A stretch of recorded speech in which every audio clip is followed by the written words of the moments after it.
Une nouvelle tribune de militaires a été publiée par le magazine Valeurs Actuelles. Elle évoque, elle aussi, le délitement de la France, mais aussi le risque d'une guerre civile. Les signataires seraient des militaires d'active et non pas des retraités. Mais nous n'avons pas les noms. Ils sont restés anonymes. La ministre des Armées, Florence Parly, a dénoncé une grossière machination politique.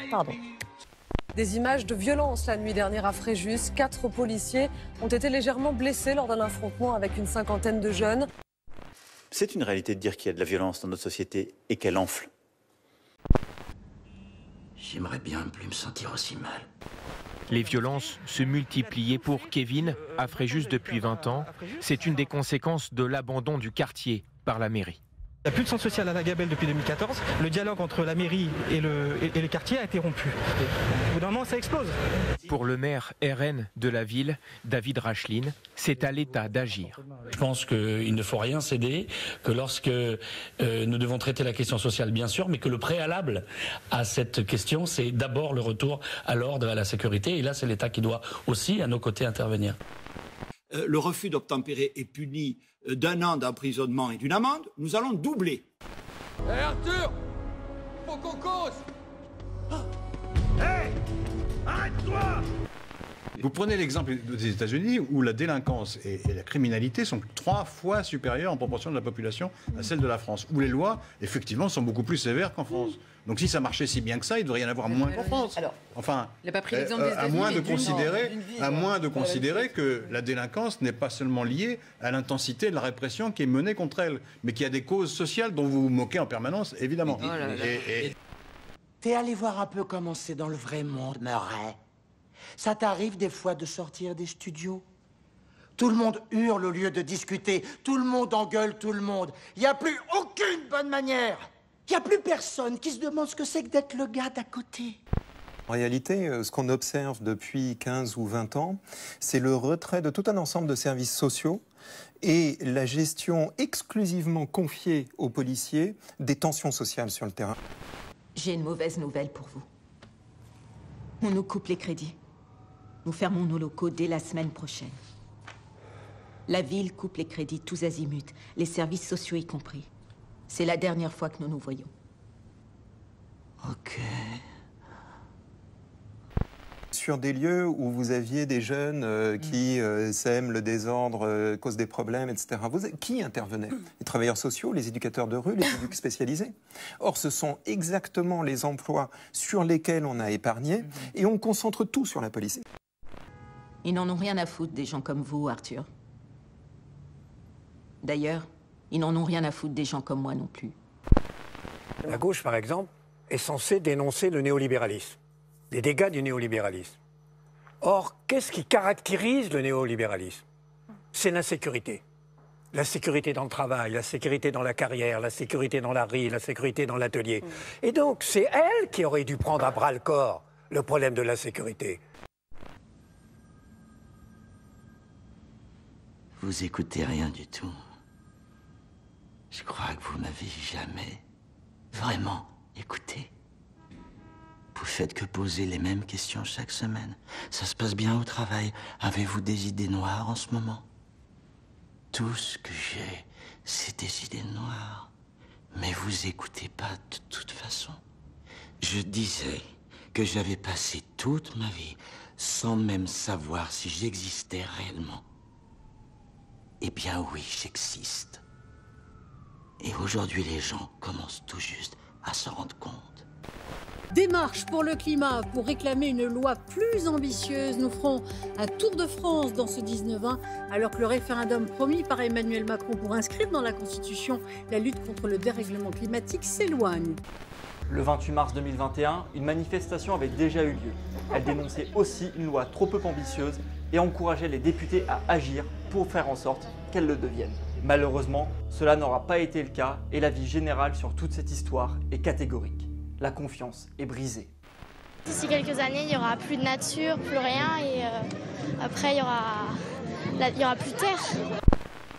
La loi climat aurait permis de rééquilibrer les choses si elle avait suivi les propositions de la Convention citoyenne, etc. etc.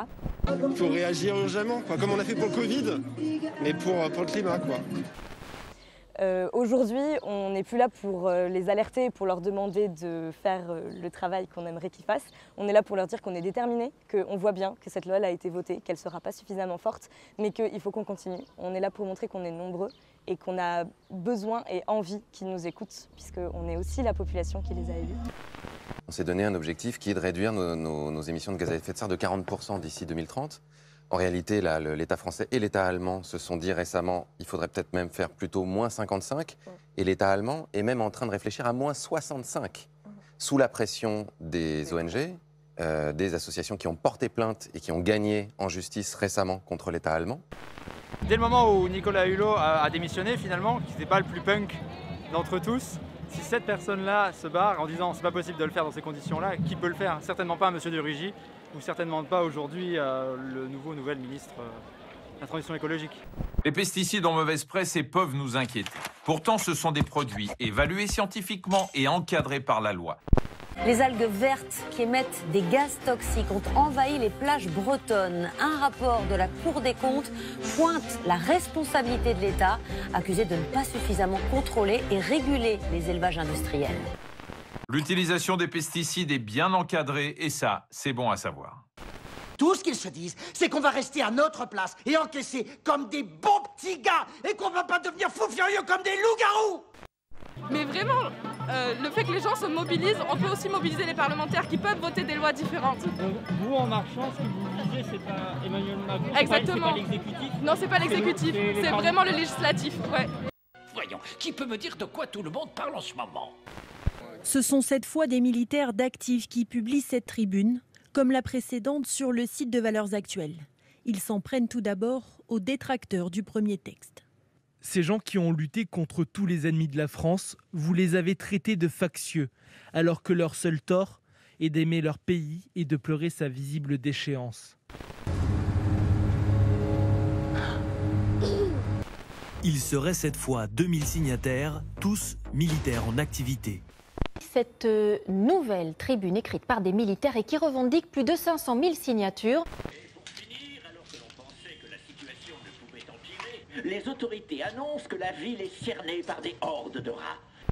Je reviens sur cette tribune de militaires dont je vous ai parlé au début de ce journal pour vous signaler qu'elle ne revendique pas plus de 500 000 signatures, mais plus de 100 000, une précision nécessaire.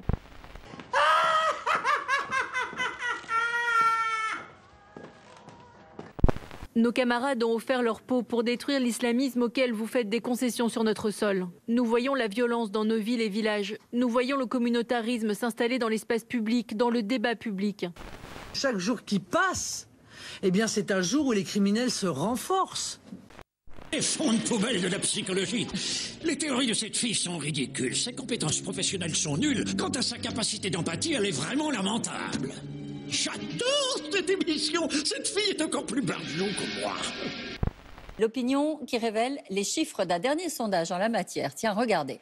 En 2022, 60% des policiers choisiraient Marine Le Pen. Le Rassemblement national pourrait-il être derrière ce coup médiatique? Est-ce qu'on le saura? Moi, en tout cas, je pense qu'il y a des factions d'extrême droite qui sont derrière ce coup et que derrière, Marine Le Pen tente de récupérer. Tout ce que porte Marine Le Pen, je l'exècre. Là-dessus, c'est révélateur.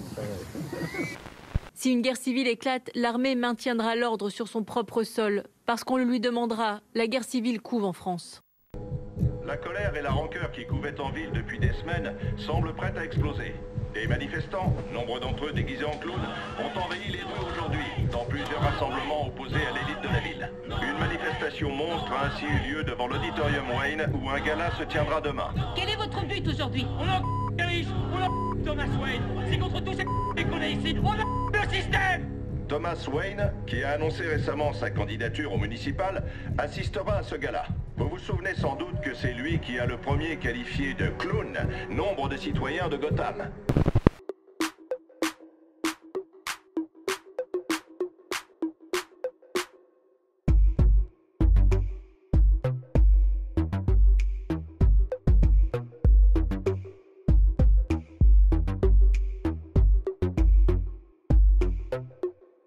À l'étranger, encore des heurts violents dans l'enceinte de l'esplanade des mosquées à Jérusalem. Ça se trouve au Proche-Orient. Près de 300 blessés ce matin, en majorité des Palestiniens, après plusieurs soirées de violence. On n'avait pas vu une telle situation depuis 2017. Ces affrontements sont liés au sort de familles palestiniennes menacées d'expulsion par des colons israéliens. Voilà ce qui s'appelle faire une entrée remarquée. L'armée israélienne bombarde ce soir la bande de Gaza. Selon les Palestiniens, il y aurait au moins 9 morts. L'État hébreu avait essuyé en fin d'après-midi des tirs de roquettes. Ma vie n'est plus qu'une immense comédie. Une sirène qui rugit et un déluge de roquettes dans le ciel de Tel Aviv. Certaines tombent à quelques mètres de ces Israéliens, détruisant un bus inoccupé. Le Hamas va se prendre une raclée à laquelle il ne s'attend pas. Certains hommes refusent de se plier à toute logique, celle de l'argent comprise. On ne peut ni les acheter, ni les persécuter, ni les raisonner, ni négocier avec. Certains ne rêvent que de voir le monde brûler. Smile, and maybe tomorrow.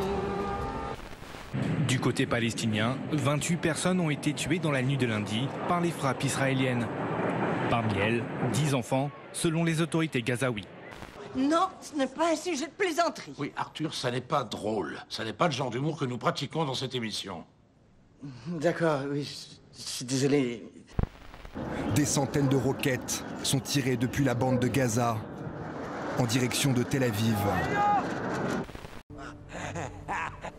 On est voué, je crois, à lutter jusqu'à la fin des temps. Jusqu'à la fin des temps, tu seras enfermé à l'asile. On pourrait y aller ensemble.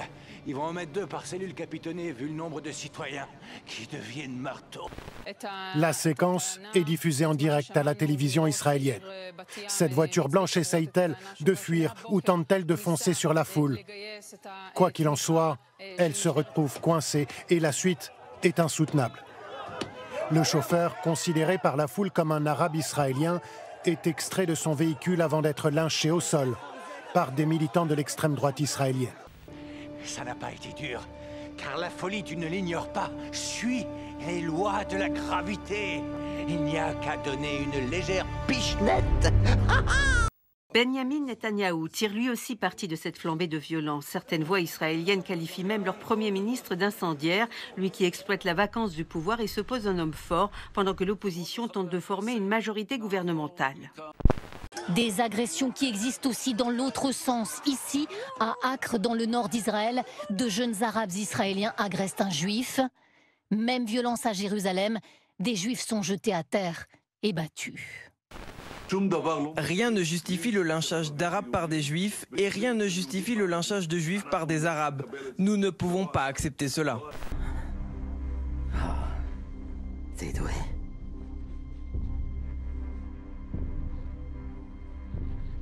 T'as failli m'avoir.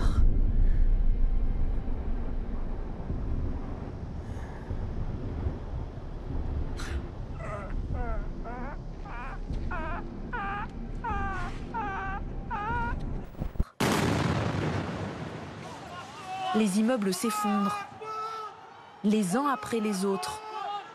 Le bilan est déjà lourd, au moins 56 victimes palestiniennes et 6 côté israélien.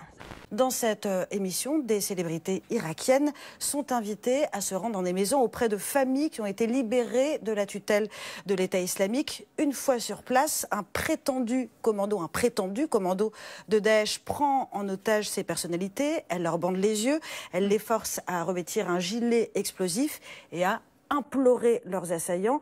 Ici, c'est Nesma, c'est une vedette de la télévision irakienne qui a fait les frais de cette macabre caméra cachée.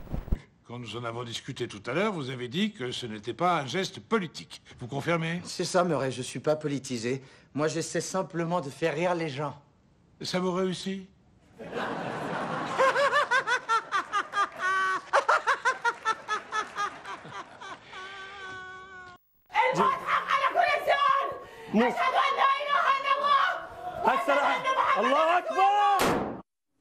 Incroyable et ignoble, c'est fou. Pour bien comprendre ce qui est en train de se jouer ici, il faut décrire la suite de ce scénario. Au bout d'un moment, une équipe de militaires finit par débouler pour délivrer le vrai faux otage. Ici, c'est Nesma. Gloire à eux, donc. Gloire à l'armée irakienne, dont la chaîne Asia TV est proche. Le message est donc bien politique. Tout le monde est vraiment immonde à l'heure actuelle. Il y a de quoi rendre fou la terre entière. L'Iliade, c'est le récit par excellence de la tragédie universelle de la guerre. Le récit de tout ce que les gens perdent en temps de guerre. Et ce sont des sujets qui conservent toute leur actualité, évidemment. Parce que comme on l'a vu au cours des 20 dernières années, avec les guerres d'Irak ou d'Afghanistan, tout ce qu'ont expérimenté les guerriers chantés par Homère, le suicide, la colère, le drame, le deuil, toutes ces émotions sont les mêmes que celles que nous pouvons voir chaque jour à la télévision. Et surtout, n'oubliez pas que c'est la vie. That's life. Juifs et Palestiniens vivaient jusqu'à présent en bonne intelligence. Désormais, c'est la guerre. Il y en a marre de vos histoires. Vous vous flinguez pour rien. Bonne nuit. Et surtout, n'oubliez pas, that's life. Smile, though your heart is aching. Smile, even though it's breaking. When there are clouds in the sky, you'll get by if you smile. Through your fear and sorrow, smile, and maybe tomorrow you'll see the sun come shining through for you. Light up your face with gladness, hide every trace of sadness, although a tear may be ever so near. That's the time you must keep on trying. Smile, what's the use of crying? You find that life is still worthwhile if you just smile. Though your heart is aching.